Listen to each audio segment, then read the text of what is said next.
Welcome to the Forager Podcast, where I talk with cottage food businesses about their strategies for running a food business from home. I'm David Crable, and today I am continuing with part 2 of my interview with Jennifer Lopez and Emily Blattel, the owners of The Cake Mom and Company. If you haven't heard part 1 yet, I suggest you go back to the previous episode and listen to that first. You can find that episode at forager.com/podcast/15. And with that, we'll jump right into the second half of this interview. So I want to talk about what people should think about when they're starting their business, because you guys have gotten to the point now where you have some very elaborate cakes and very good skills. And so you're able to do certain things that other people maybe dream of doing. But what do you recommend for people when they're just getting started? What should they focus on? What's most important? Well, first off, you definitely need to think about your contract, because I think that was one of the first things I did was I scoured the internet for different types of contracts and what needed to go in a contract to make sure that when you have that sale that, you know, if anything goes wrong or if they back out, like what's your policy on all this type of thing. And then definitely you need to get half of your money up front as a retainer. And then a lot of people wait until the day of delivery to get the money. And I would suggest you get it the week before, because you don't, especially a wedding. Yes. I usually do 2 weeks before for a wedding, but a lot of times I've gone to a delivery. I've never had a problem with anyone paying, but it's always that nervousness of, oh my gosh, what if they don't pay or what if they don't show up? And then you're stuck with this cake and you don't have all the money for it. Or sometimes the person who ordered it isn't there. It can be. Yes. Yeah. That's one of the policies for the weddings was what really got that, started for me. Was I showed up to a couple weddings and nobody was around that knew anything about the cake. And they were like, well, I don't know. And I'm like, well, how am I going to get paid? And who's going to sign this contract? I did notice that you have some very strict policies on your website, and probably as you should. Maybe they've come from bad experiences. Can you talk a little bit about your policies and how they've changed over time? Well, I don't know that we've had a lot of bad experiences, but I guess it's preemptive. It's preemptive, and it's from probably reading a lot of baking pages and their comments and people that have had bad experiences and think, oh, I don't want that to happen to me, so I'm going to put this policy in place. Yeah. I mean, because we've had occasions, obviously our policy says that we're not going to give you your money back or we're not going to do this, but there are circumstances that we will. Like we're not robots. Like we understand when people have things that come up and, a wedding was canceled or whatever. And especially if it was so early that we didn't have anything invested in it other than just a date on our calendar. So like, it's more like we said, it's a preemptive thing to make sure that we're covered, but I don't know that we've ever had to actually even do any of it. I did one time. I had a bride that I hadn't bought anything yet. I think she'd given me like $200 down, and she called me or emailed me and told me that her fiance had broken up with her and the wedding was canceled. And I was like, sure, you can have your money back. Like I felt so bad for her and I didn't want to keep her money. I thought that was terrible. Well, it's not just the policies. It's like even just the fact that you have minimums on cakes like $200 or $350. I mean, they seem relatively high, but I mean, I'm not a cake expert. So how did you come up with those numbers? Well, for sculpted cakes, a lot of times there's a lot of details and things that go into that. So you have to have a base price to start at and then go up from there. Like if somebody only wants like a 10 serving cake, then it would probably be around $350. But if you're going to go up and say you need to serve 100 people, then it's going to go up from there. But I had to do base prices to really give people an idea of what we're going to be charging you, because a lot of times people come at you with a $50 budget and you're like, well, that's a 3-tier cake. That's not happening. So I feel like putting those prices out there so people have a idea in their head. A realistic expectation too. Yeah, exactly. And there's this, like, I want to do on our website, I haven't done this yet. I'm like doing it slowly because it takes up so much time to do this, but I want to do this thing where you can do like a pre-made cake, not really pre-made, but like pre-designed, I guess is the word. So I have this thing set up where you can get certain cupcakes or a certain like a unicorn cake, and it's a set price already. So you won't be paying $200, but if you want a $150 cake, here's an option for you. Whereas if you want something custom, it's probably going to cost more. I mean, there's a lot of, and this is something else for those people just getting started. There's a lot of time involved on the front end of just quoting a cake, making sure that, you're giving people a fair and an accurate price. And, if someone comes to you and they don't have a budget, and then you go to all this work designing a custom cake for them, sketching it out for them, looking at doing research on how to do the different techniques and looking up, different tools that you might need. And then you come back to them and you're like, it's going to be $400. And you're like, oh, well, I only want to spend $75. You're like, well, it would be nice to know that. Can you talk a little bit about the design process? Like what does it take to get from, client's first interaction with you or idea to the final design that they'll be happy with? Well, on our website, I have a order form area set up. Like at first it was just email us, or we used to do Facebook messages, and it just got too complicated where you have people messaging you from like 5 different places or calling you, and it was just too much. So now all we do is email. Like I want it written down. I want to know what you said. So even our voicemail says, please email us or use our contact form. So the contact form to me has been the best thing ever because people put in everything about themselves. They put in what they're looking for, how many servings, all that, and which area, like if they want me or if they want Emily. And so that kind of narrows it down, and that puts it in our email, and then we see it, and then we can respond to it from there. And that's usually how that gets started. And then I usually ask them, the next question is, well, do you have any photos of cakes you like? And, what style, like, cause they'll tell you kind of what style they're looking for, but it's helpful to kind of see the style or the colors or what they want. And I mean, from there, I usually make sketches, and I just have like a sketchbook with a pencil, and I sketch things out and I send them snapshots of it and work back and forth from there. Yeah, I sometimes I use my iPad and I'll draw sketches, but a lot of times I found I'll spend like an hour or 2 working on a sketch, and then I'll tell them the price, and then they're like, well, sorry. And then so I kind of don't do that as much as I used to. And people have even told me maybe you should start charging for sketches, add that into their quote, because if you're going to waste your time. And I've had a lot of people even tell me they'll charge for like a sketch up front, which I just don't know how you would do that. But I just, sometimes sketches just don't lead to a sale. So. Right. Well, it's similar to cake tasting, right? I mean, you charge for those. Yeah, I do charge for those. But this is after the design process, or is that really early in the process? That's usually fairly early because you got to have an idea of what they're kind of looking for before you can even give them a price. Because I'm not going to, I used to kind of give them a ballpark price, and then I was scared to even do that because I don't want somebody to say, well, you told me $350 and now it's $500. I want them to be like, just show me what you want. And then I usually very specific, like, you want this, this, this, and this, and it's going to look like this, and here's your quote.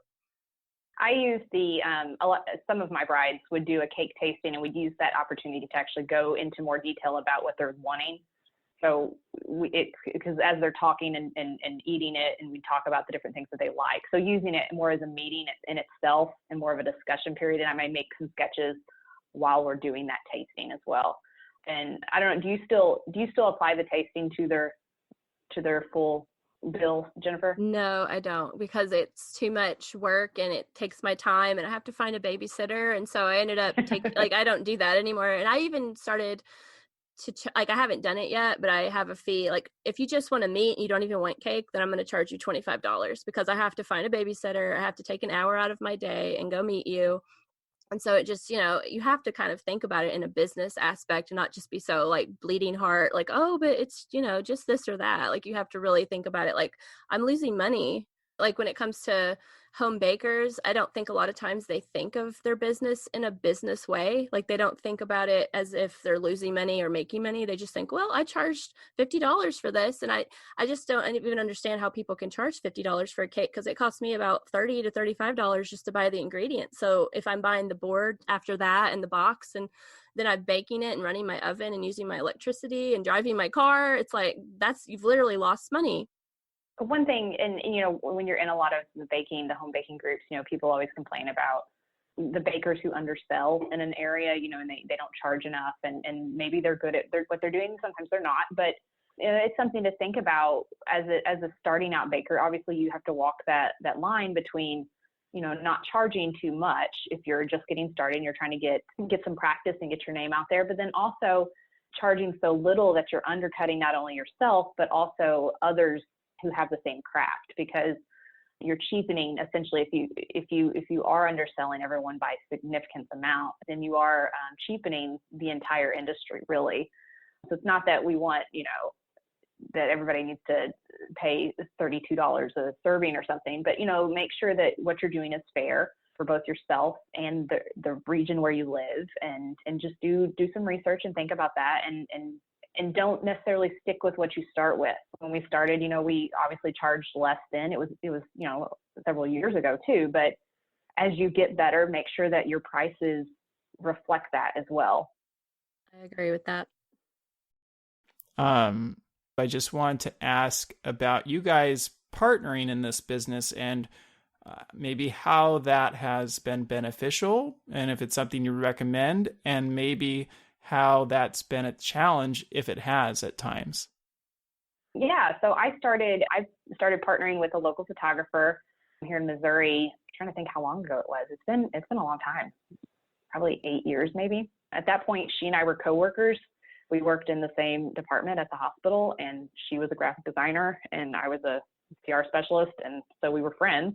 But she was doing photography on the side and I was doing cakes on the side. And she had her daughter's first birthday, and she's like, I want to do this cake smash session. Can you make me a cake? I'm like, sure, we'll do that. So we did it, and it was super cute, and it worked out really well because she got gorgeous pictures of her daughter, and I got to do a fun cake, and it was an easy cake, and we worked together and collaborated, made it really nice.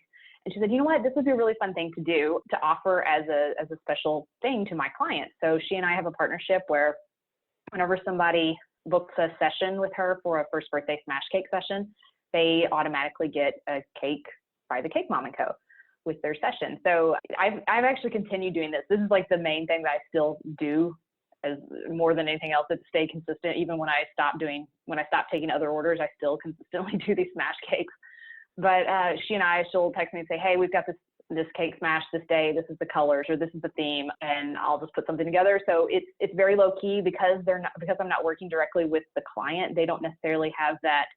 They don't get as much say so, I guess. So it makes it a little easier on my end, because really we're looking at it as the whole scene for the photography. So a lot of times we don't need those really elaborate cakes. We need it to coordinate well.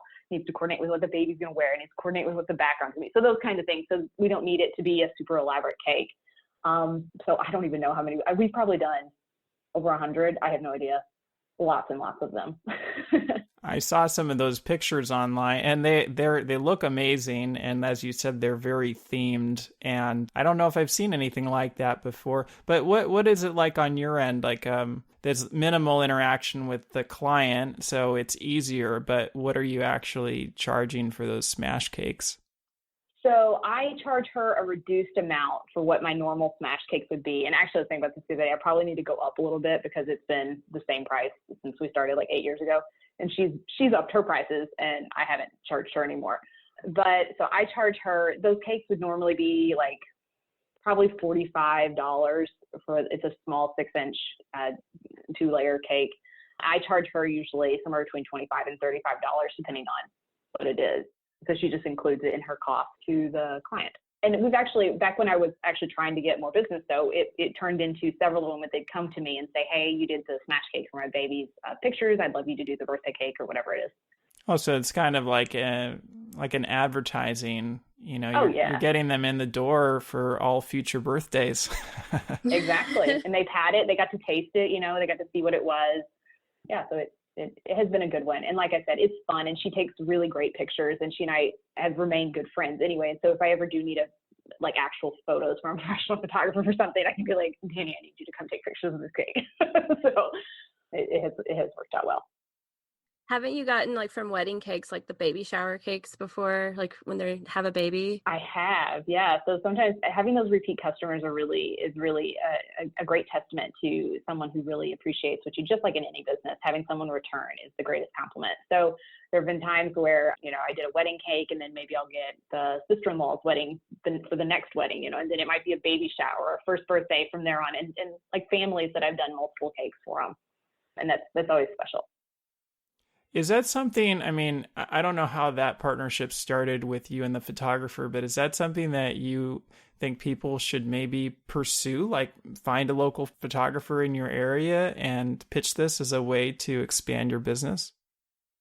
I'd say as long as you like doing small cakes and don't expect to like make a lot of money out of them, but you want to grow that network. And so again, it's finding that balance between spending time on something and it not being a suck of your time and taking up too much time. So, these take me like maybe an hour to do.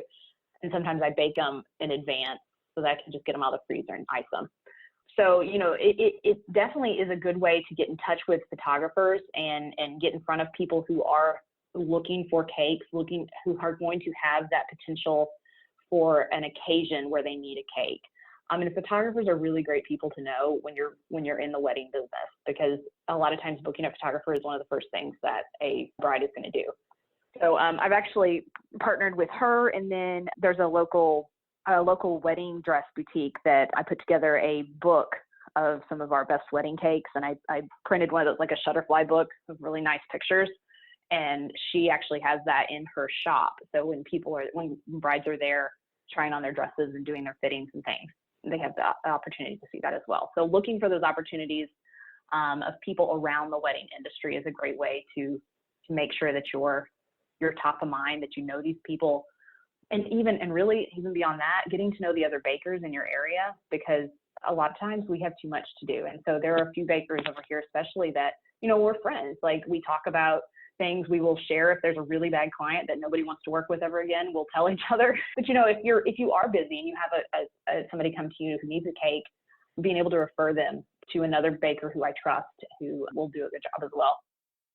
See, I think my experience with the photography thing has been different because I tried to partner with a couple photographers and I ended up getting one cake from each of them, but I just didn't get anything after that. So mine was a little different. I tried to get it going here, but it just kind of fell flat.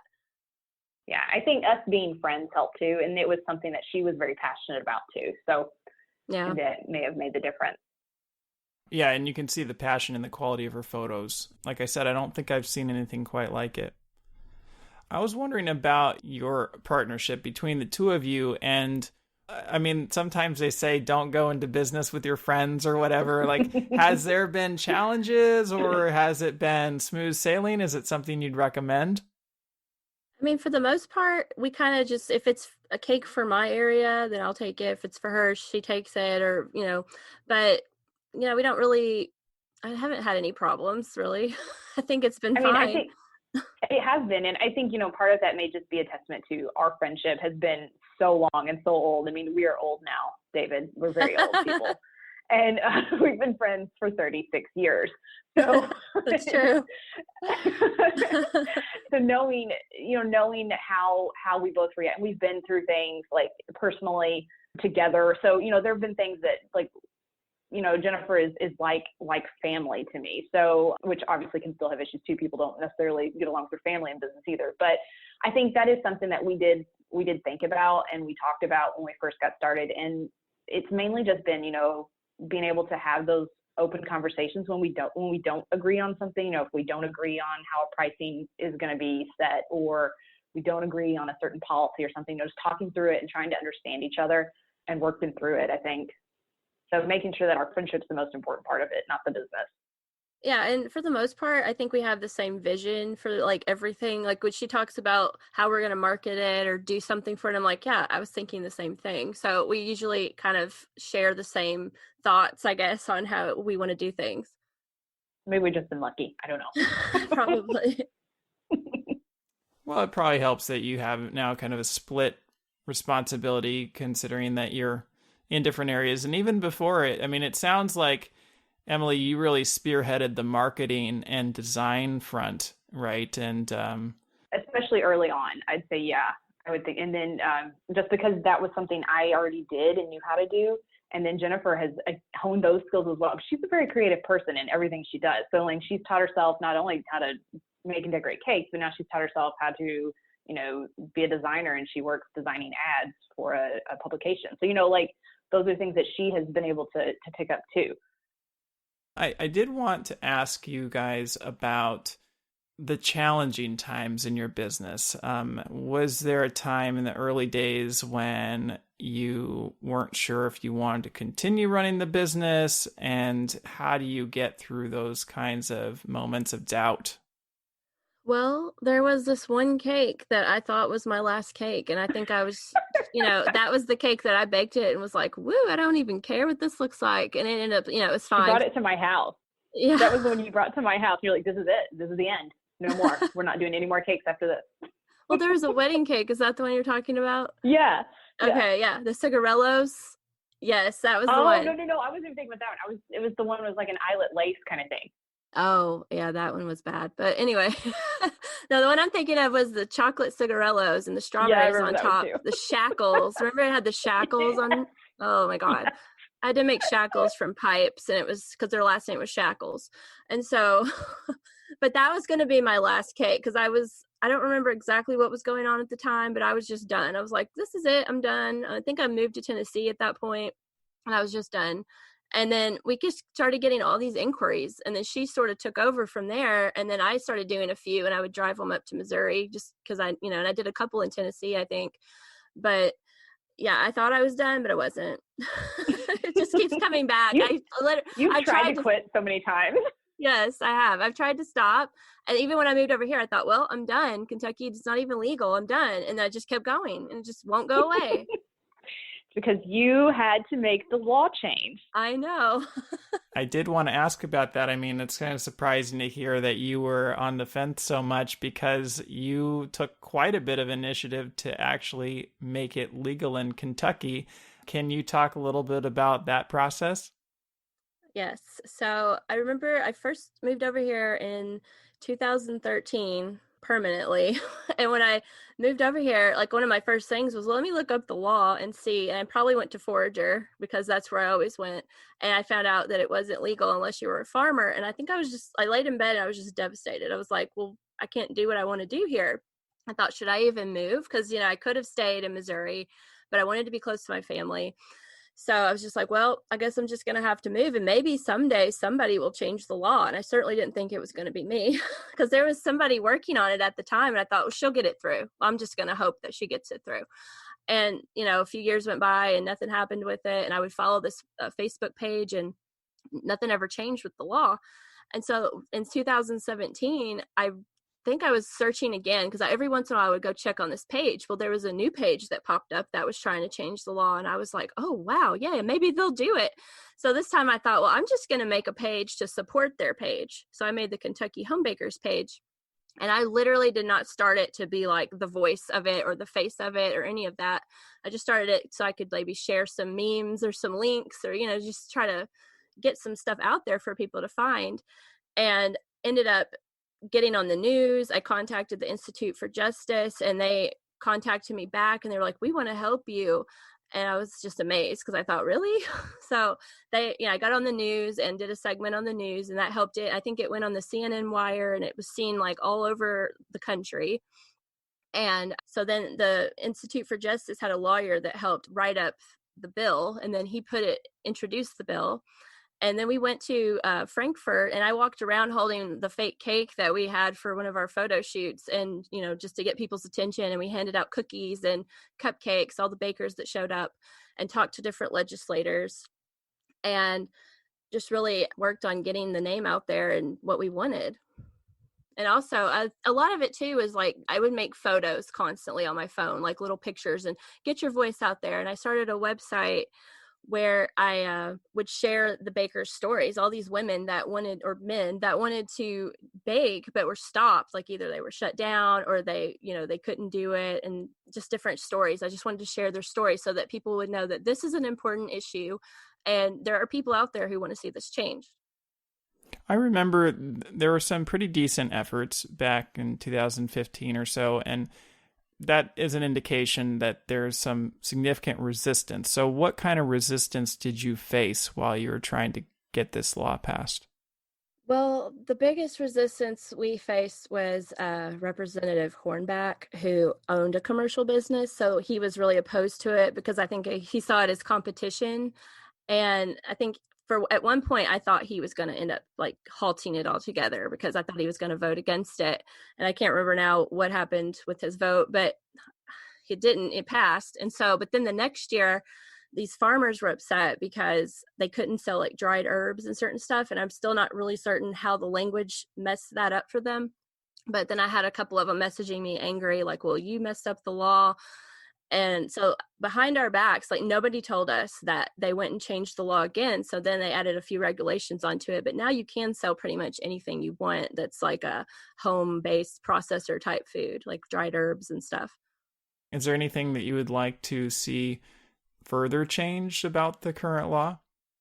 Yeah, I wish it would go back to how it was when we first introduced it. I like the fact that the only thing I like that they changed was that you could do more foods. Like, to me, that's great. I wish we could do all kinds of foods. Like, I think it's Wyoming that has pretty much, you can sell anything. I don't know if that's right. You probably know that. That's right. Yeah. Okay.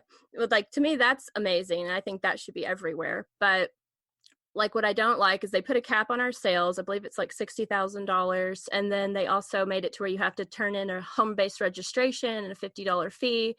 And so I didn't really like that because before it was more like free, I guess you could say. Why do you think that your efforts panned out whereas others didn't? Like, what did you do that, or what did they not do? Like, if somebody is trying to start a law or improve the law in their state, what do you think are the essential factors that help contribute to the successful effort? I think the biggest thing was getting the word out there. With social media, you're not limited like you used to be. Like, you have unlimitless like type stuff you can do. You can share and get people to share your stuff. I had a change.org petition that got like thousands of signatures, and it got like, finally Representative Heath was like, can you please take me off of that because I keep getting these emails for it. And I was like, okay, well, since you're listening to us now, I'll take you off of it.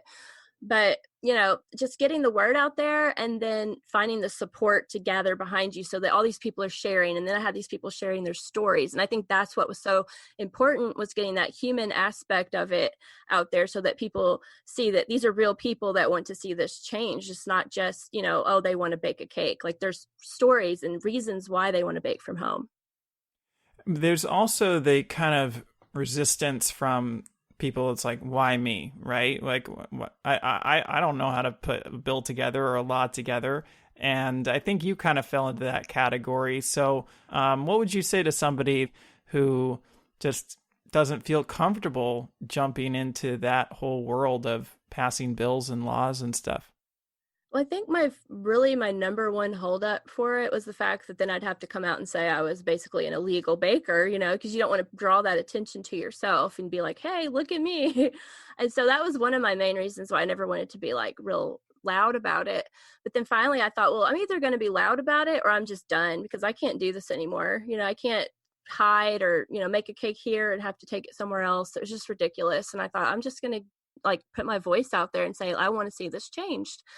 And I think everybody has the power to make a change. And I think my main thing that really kept me going was when I found the Institute for Justice, because they called me and they immediately wanted to help me and they set up a plan. And that really helped a lot, because I don't think we could have done it without them, because they had the lawyer and they showed up and talked in front of, all the senators and legislators and talked to them.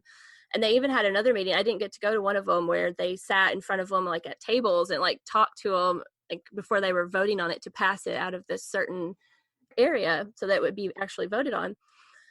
And, just having all that support. And so I think if you feel like you want to change something, then you need to find the support and reach out. Like, I reached out to a bunch of different places, and the Institute for Justice was the only one that wrote me back.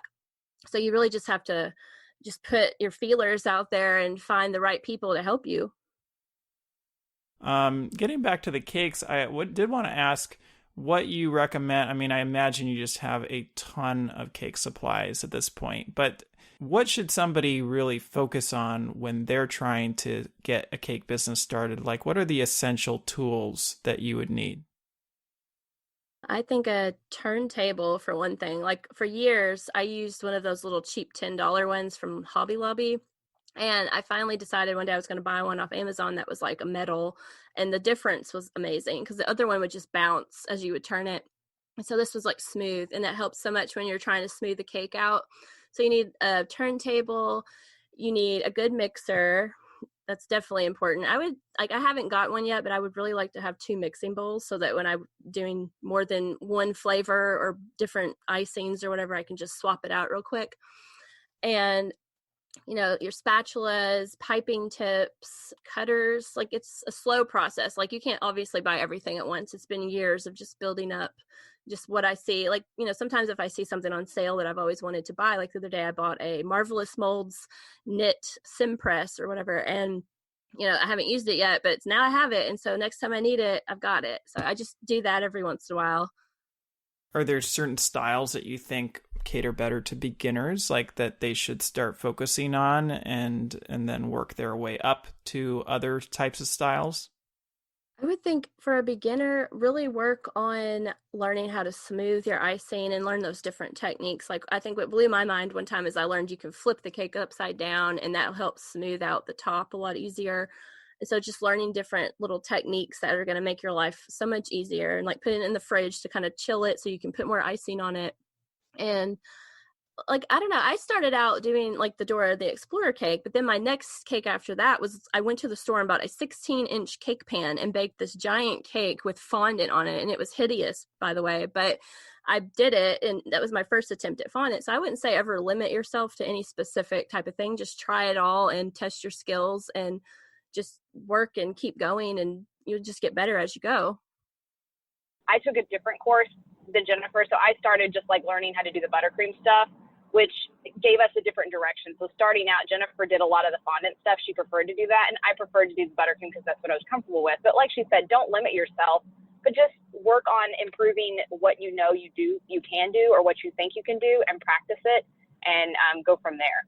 Another thing, back to the tools too, don't always limit yourself to cake tools. Sometimes they're more expensive, and you can actually get, a lot of them are actually based on like clay modeling tools, and they're the same thing, and sometimes they're cheaper. So yeah, I do that. I do buy a lot of clay tools on the clay aisle, like little cutters and molds and things that shape it, and different stuff like that.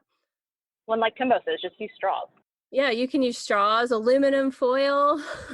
There's all kinds of stuff you can use just like in your kitchen. Yeah. I did want to ask you guys, I mean, you have a lot of fans on your Facebook page and they think your work is amazing. But what about you guys? Which people do you look up to, and do you think their work is amazing, or who do you aspire to be? My favorite is Cake by Timbo, but then I love Natalie Sidesurf of Sidesurf Cakes. She has YouTube videos, and this would be helpful for anybody who's also a beginner and wants to learn. She has YouTube videos where she'll show you how to make some of her cakes. So she'll have different steps that she shows in the video. Sometimes it's a little fast, so you might have to slow it down, but it's helpful to see sometimes how that cake is built so that you can kind of recreate it. Because a lot of times I think what my hardest thing is just seeing the structure in my head. And then once I know that, I'm like, oh, now I can do that. But like seeing someone actually build it up to the point where it's done is amazing. And she's amazing. I'm trying to think. There's several people that I've followed over the years, and some of them, the styles have changed, so I don't necessarily love the styles then, but some of the techniques that they've done, and off the top of my head, it's really hard, but like Liz Merrick, she always has really great stuff. Jim has Eat Cake, Be Merry, somebody I follow on Instagram. I love the Cake Life hashtag on Instagram. I follow that and see all kinds of cool stuff all the time. And there's somebody else that does like this pointillism cakes. They're like these teeny tiny little dots, and she covers the entire cake. I'm trying to remember what her company, her bakery is called, but it's the most amazing thing, and it makes my hand cramp just looking at it. But I love it so much. I'm going to find it in a second. I saw it this morning. It's like pointillism. Like it's teeny little dots, and they make up the whole mosaic, covering the entire side of a cake. It's amazing. It's not Sweet Heather Ann, is it? She does like piped embroidery. I love that. If you go to Instagram, it's Sweet Heather Ann, and it's amazing. Like everything looks like it was embroidered onto the cake. I need to look at that one too. I don't know that I follow her. Well, if you can't figure it out right now, I can always throw it into the show notes. We can find it. I will find it. We have it. Emily is on a mission now. I was wondering, Jennifer, what the most expensive cake you've done? I think that would have to be, there's this wedding cake. I think I already talked about it where I showed up and they all loved, like, as they were coming through and I was setting up, they loved it. And that was like, well, no, that one was actually cheaper. The one most expensive one I ever did, there was a $1,200 order and it was a wedding cake and this giant bicycle that I had to make out of PVC pipes. And it was like, I'm sure I didn't make any money off of it after I had like 500 trips to Lowe's to buy all the supplies, but the bike itself wasn't really anything to eat. It was just kind of the topper. And then the cake was like a rock, but that was, I think I charged like $600 per cake for that. What was the theme for the bicycle? The guy I think he just liked to mountain bike was his thing. And so she wanted this giant bicycle and I did my best. So this is a groom's cake. Yeah, this was a groom's cake. And the wedding cake was gorgeous. It was like these little flowers, and in between it was like a lace look where there was these little royal icing lines, and it made it look like lace. And I loved it. It was like a pale green color. How often do you... Oh, go ahead, Emily. Oh, I was just saying, I think my most expensive was actually not a large cake, but it was like 10 or 12 smaller cakes as for like the whole wedding.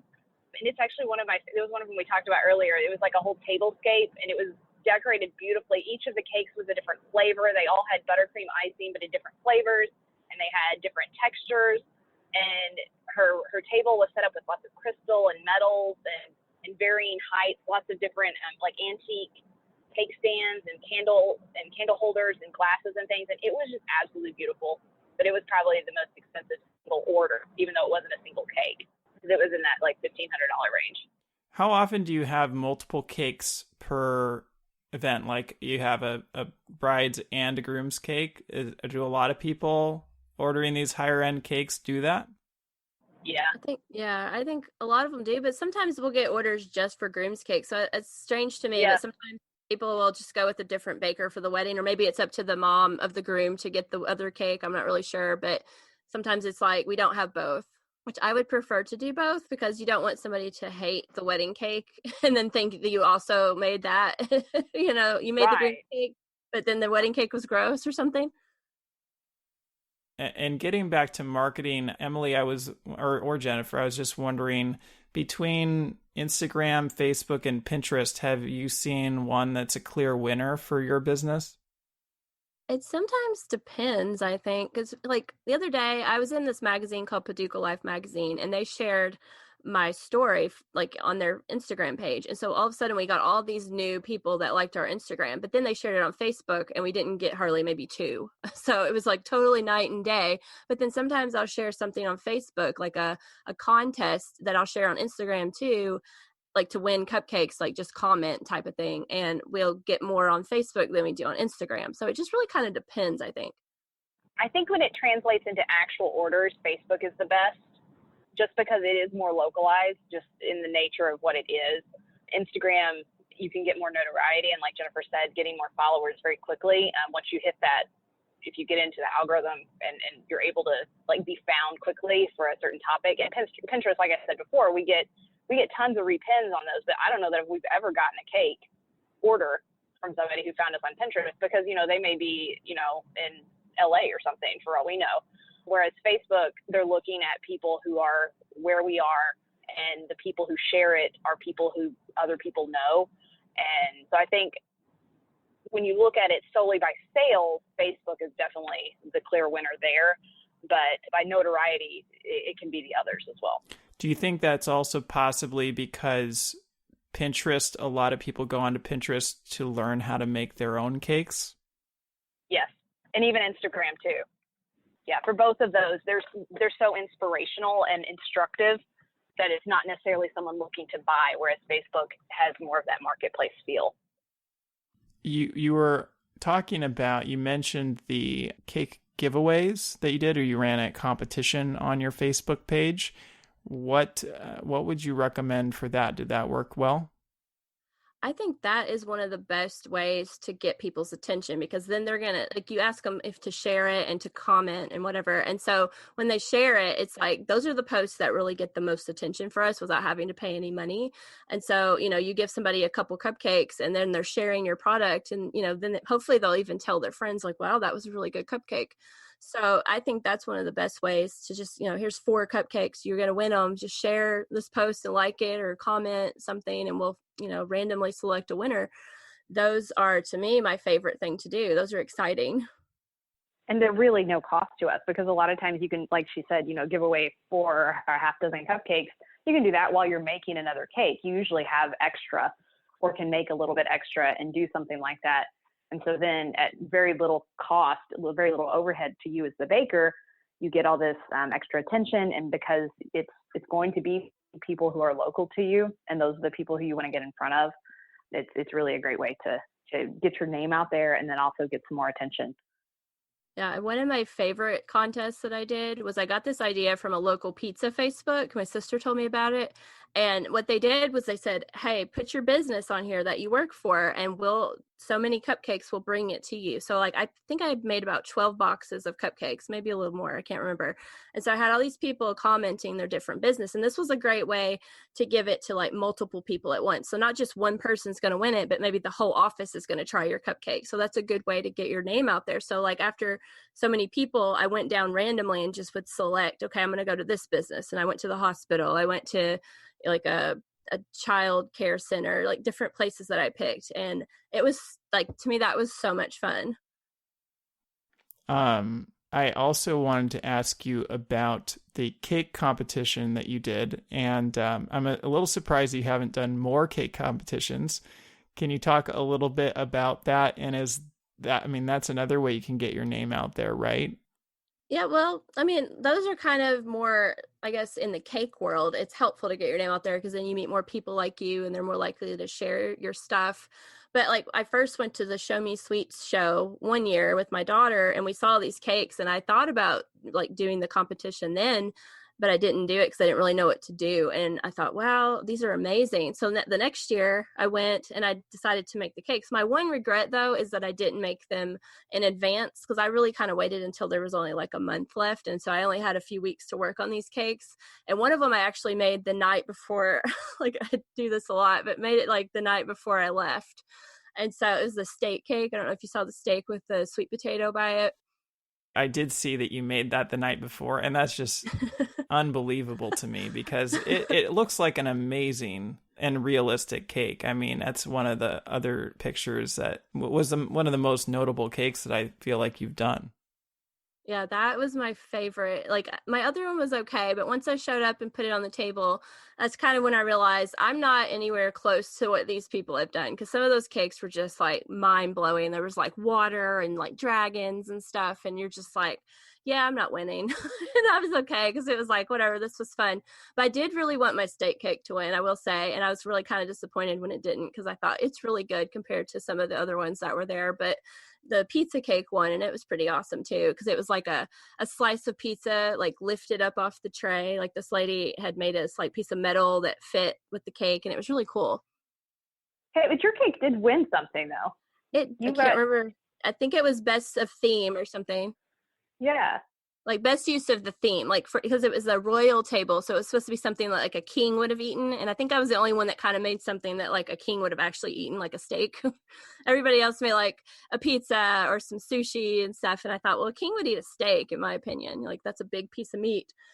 Well, I actually saw that blog post as well, and I saw the pictures of other submissions, and in my opinion, yours is one of the best looking of all of them. It's just that I feel like yours was simpler. Like, there were more elaborate submissions in terms of the amount of time that they put into them.